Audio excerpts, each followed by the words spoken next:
A Slice of the Community is made possible by the support of the First Horizon Foundation.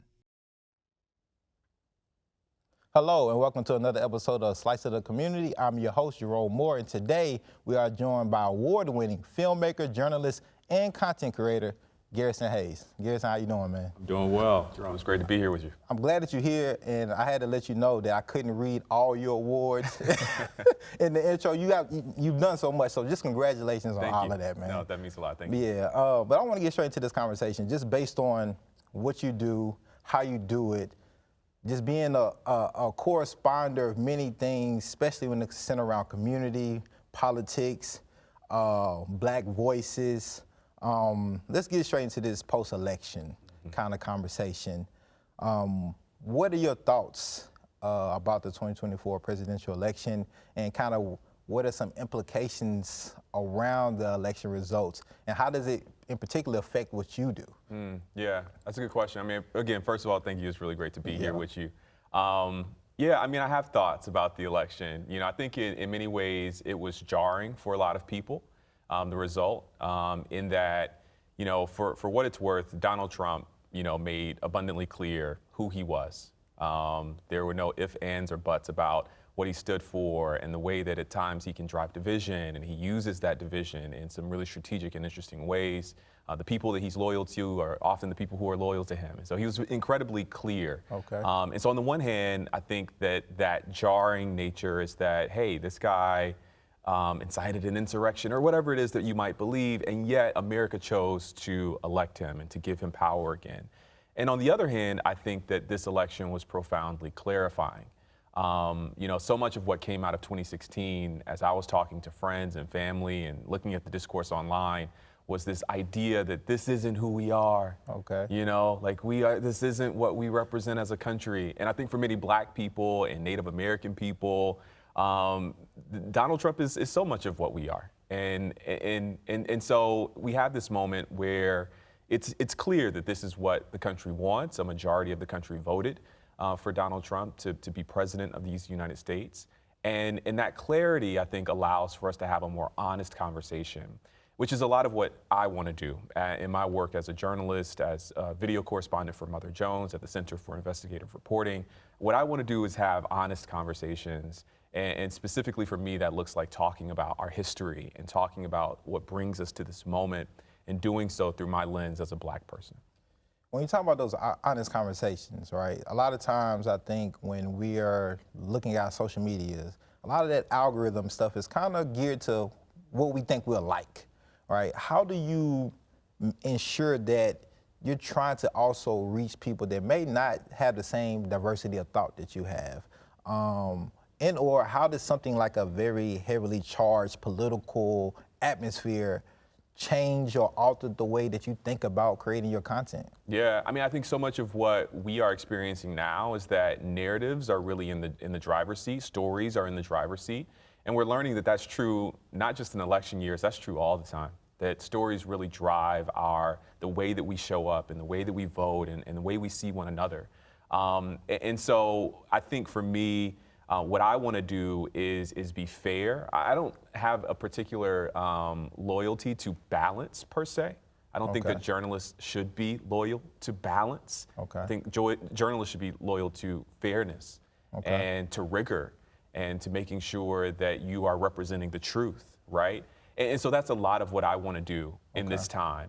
Yes, you're right, that people are incredibly polarized, and we have folks on opposite sides of the spectrum kind of yelling at each other in the middle. And I think getting proximate to the truth and getting proximate to the stories of real everyday human beings is kind of the way to break us out of some of that. I seen that you was able to, when you talk about those two aisles, talk to each side, 1, 2, 3, 4, whatever side that was available, you was open and willing to have that conversation and talk about just our history and talk about America. Man, what were some of those takeaways, man? Yeah. Being able to talk to so many people from diverse backgrounds and diversity of thoughts, and that's something everybody can't do or not curious enough to do. Yeah, I think that's true. I went to the RNC and the DNC this year, so the Republican National Convention and the Democratic Convention, and I spent time talking to folks on both the left and the right and all in between. And I think what I want to do is take seriously what people have to say. So one of the pieces that I worked on this year that got a lot of attention was about Black Republicans, right? Like, this is a group of people that, as a black person to black person, you know, it's a little shaky around Black Republicans, right? But I wanted to take seriously that Black Republicans intend good for the Black community. That's what they say. So let's take that seriously and let's have these conversations, which means at times I might push back or have a bit of disagreement, and I'll be honest about that disagreement, whether it's about history and who Frederick Douglass really was or what he really believed or whatever the case may be. I'll have those disagreements, but I want to be honest, right, and have that conversation, and I think people respect that. I think when I talk to the American people, they don't expect everyone to agree with them. That might be what it seems like online. It might seem that way on Twitter or X or Facebook, but in person, I think we can agree to disagree. Right. And so having those conversations honestly and being willing to listen, as you say, curiously, I think opens so many opportunities and so many doors. The challenge is that we are becoming increasingly siloed in that we're unwilling to talk to each other.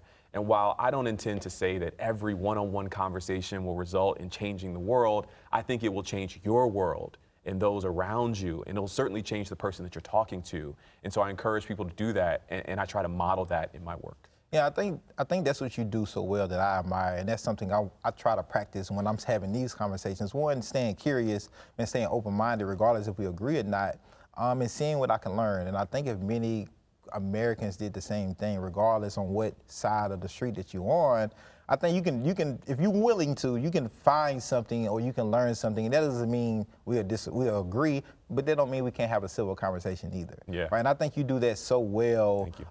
And I think you also come off not adversarial, right? Like, and I think like that's where you lose people, especially if it's a one-on-one. As soon as someone becomes adversarial, then it's like, oh, okay, all bets are off.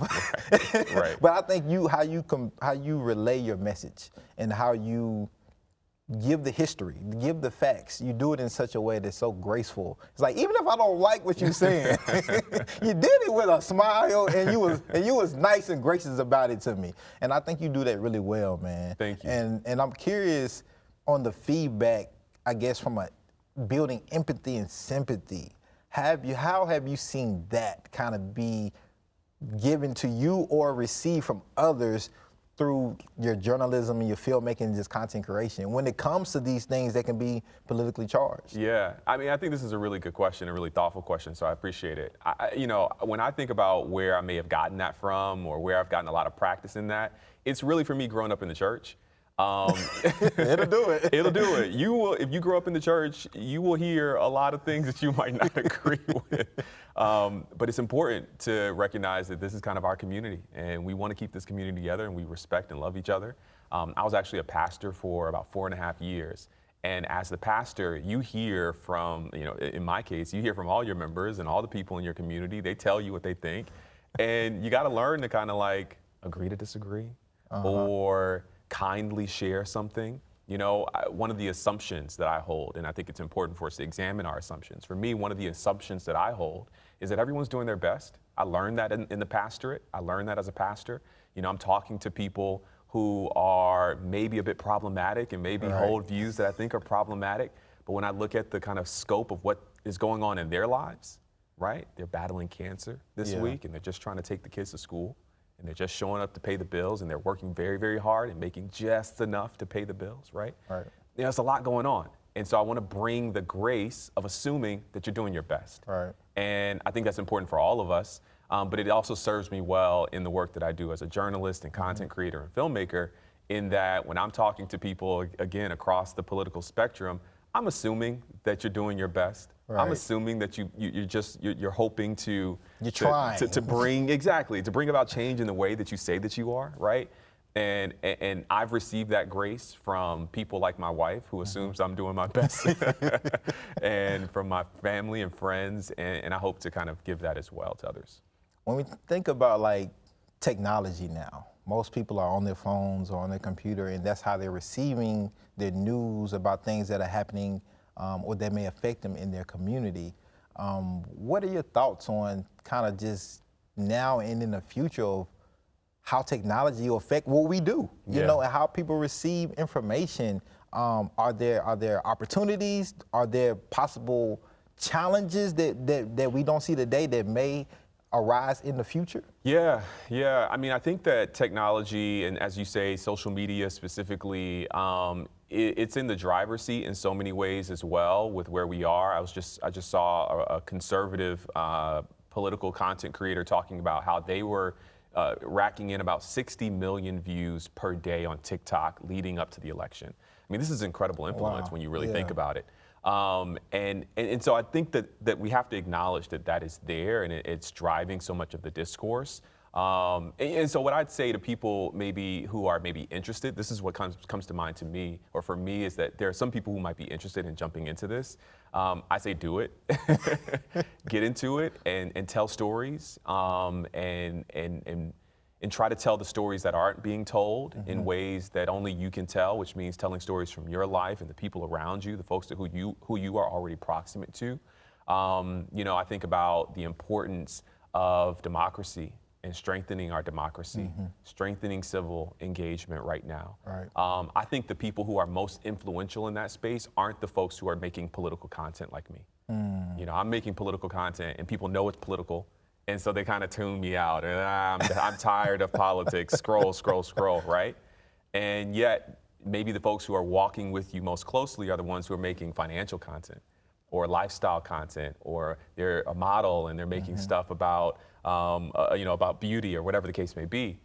I think those people are incredibly influential. Right. And so what I tell someone who might be interested in doing that kind of content is go for it. Right. But also go to the Nashville Public Library and get some books and learn about your politic and have an idea of what it is that you're trying to push forward underneath everything else that you're doing.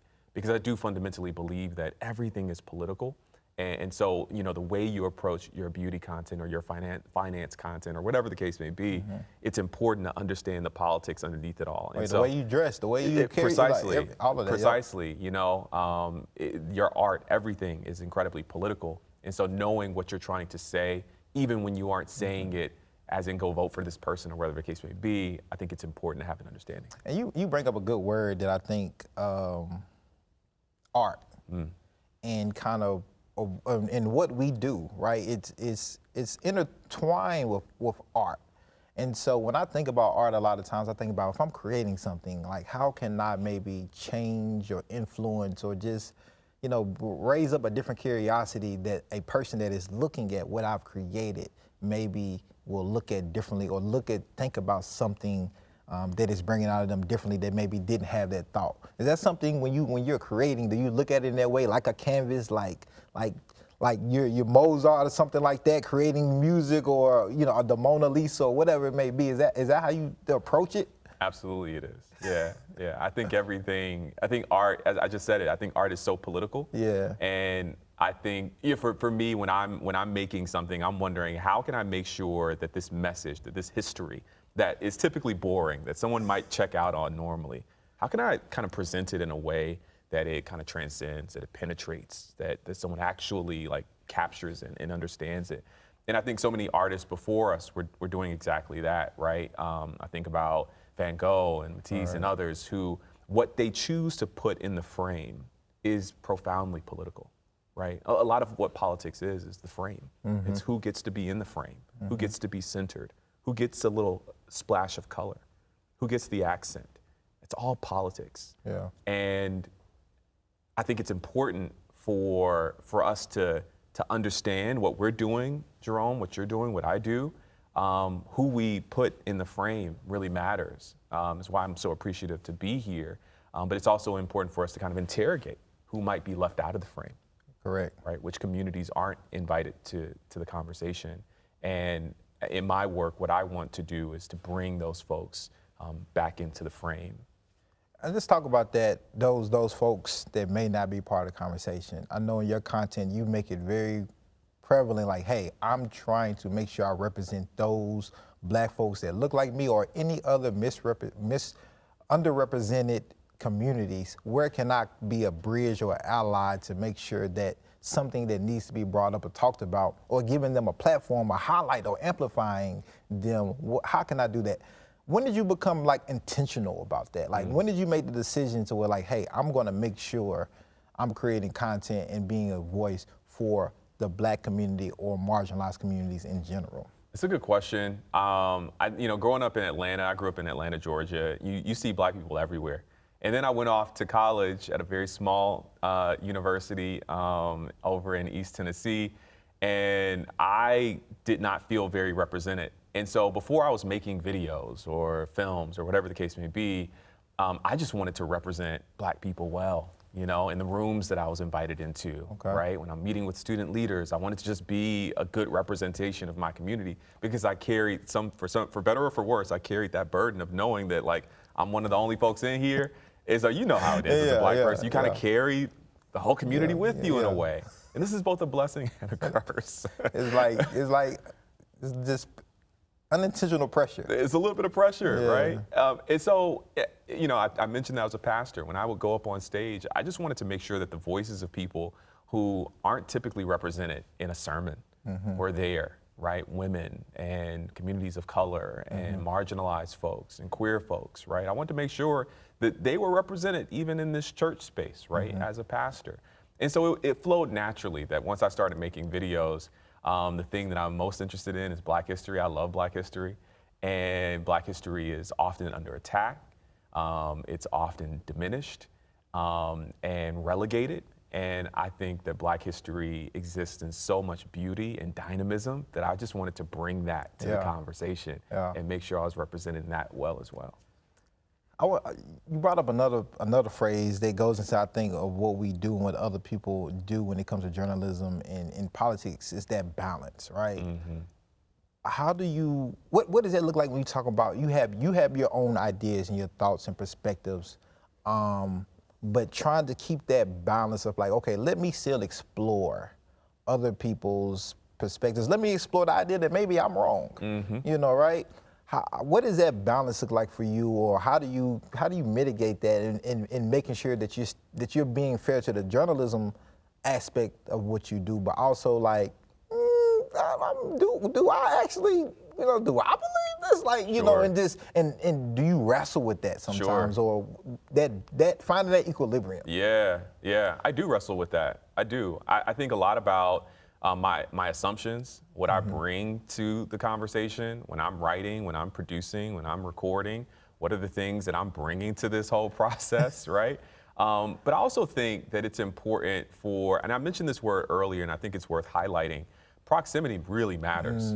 I might have assumptions about a Black Republican, right? But going to spend a week with Black Republicans at the RNC can either confirm some of those assumptions or disabuse me of those assumptions, or right? Black Democrats. So precisely. Yeah. Precisely. And so, I think it's important. And so I try to get proximate and get into those communities and test my assumptions, acknowledge the ones that I have, those preconceived ideas, and go in and test them. And I'm often wrong about the things that I assume, to be abundantly clear. And it actually makes for a better story, right? Yeah. It makes for better art. I'm always right. No. But I think that word proximity is a powerful word, because I think what proximity does is it helps build that empathy and sympathy for a community that you had no proximity to. So if I'm watching the news, or if I've learned something that has happened harmful to a particular community, if I don't have any proximity to them, it's easy for me to just change the channel. I'm like, oh, that doesn't affect me. But if I have some type of rapport or proximity, even if it's only one person, I can call that person. Hey, Garrison, look, I know this happened. This shooting by this police officer, whatever. But can you help me understand? Or I'm feeling some type of way about it, right? So I think that proximity is like kind of like a subline of like, you have to get out and explore, right? You have to get out and kind of be a tourist of your own community and not be in that bubble, which can restrict your perspective or restrict your diversity of thought. Yeah, I think it's actually one of the kind of cheat codes that content creators have. The content creators aren't often bound by some of those restrictions, and so they can just go and do a little man on the street interview, right? And it actually kind of comes out as more authentic and more true, and some kind of kernel of truth is kind of like peeled back, and you see the seed a little bit more clearly. I think about Ida B. Wells, who traveled across the South as a journalist and wrote a book called Southern Horrors about the lynchings across the South. We understand lynching better today. We have the benefit because of her work as a journalist, going and being proximate to the story across the South in ways that these stories weren't being reported in the newspapers of the time, and yet she did what she had to do to make sure that this stuff was raised to a higher level. And so I do think that proximity piece is so important. When we talk about like the future, right? Post-election, and as far as when it comes to now reporting and creating things that, you know, amplify, highlight, okay, what is going to happen next? When we talk about content creation, some people are trying to be fair. Some people are sticking to journalistic standards. And there are those who are not, right? Do you see it kind of balancing out, or do you see like, hey, more people not really trying to stick to a fair, equitable journalistic standard? And does that help, you know, a civic community, right? They're trying to build civics in society now. Just to say it plainly, no, I don't think that it's balanced. I don't think it's helpful.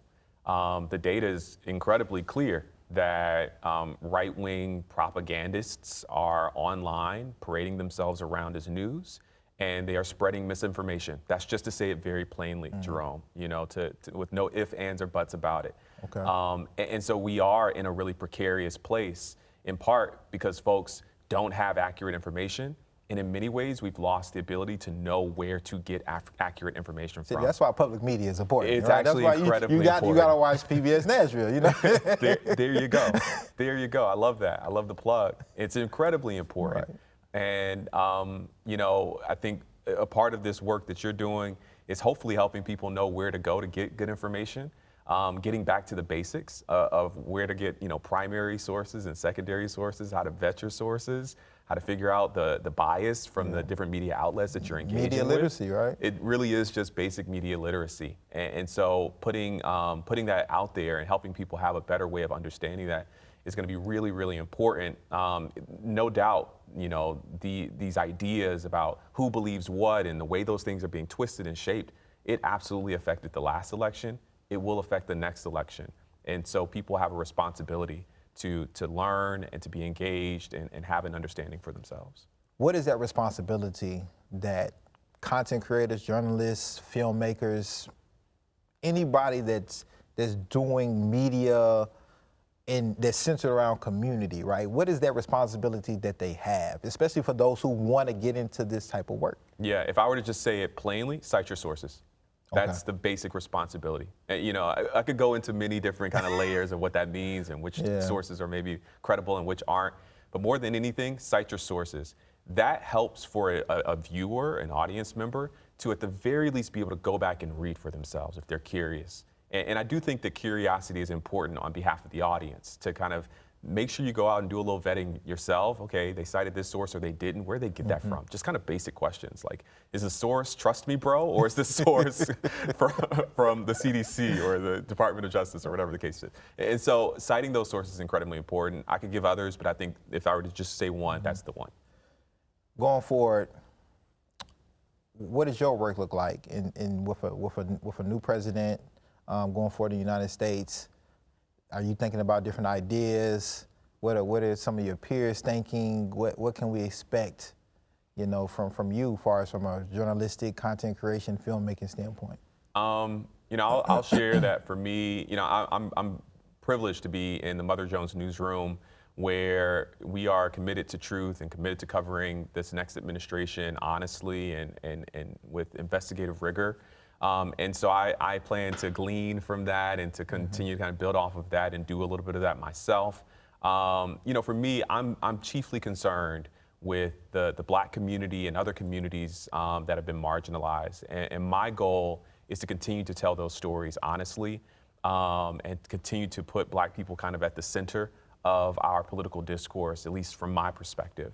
I think that, you know, I'm not into the doom and gloom, predicting that everything is going to be terrible or whatever the case may be. I don't think that's productive. The world is over. Yeah, right. For some folks, the world is completely over. I don't think that's really productive. But I do think it's important for us to go in with clear vision and to continue to test those assumptions, Yeah. to continue to kind of be rigorous. I've said that word many times because it's actually really important. Yeah. And to continue to do that and tell the stories of people and the way that policies and decisions are affecting everyday people. The last question, I want to close with this. You know, what does the word community mean to you? And how do you continue to cultivate that with the work that you do? You know, I've used this word a few times. I think it's a theme here today, but community really is proximity. It doesn't mean that we always agree. It doesn't mean that we see things the exact same way, but we have some proximity. And that could be ideological, it could be us sharing a country, we could share a city, a state, we could share this planet. And continuing to build that proximity is incredibly important. What I hope that people learn is that we have each other. You know, I think there are so many folks who want us to believe that we don't have each other, that we are apart. But I think it's important for us to recognize that we're actually much closer than we ever imagined. Well, Garrison, man, I appreciate your time, man. Thank you. Nah, for sure. And I appreciate y'all watching another episode of Slice of the Community. See y'all next time.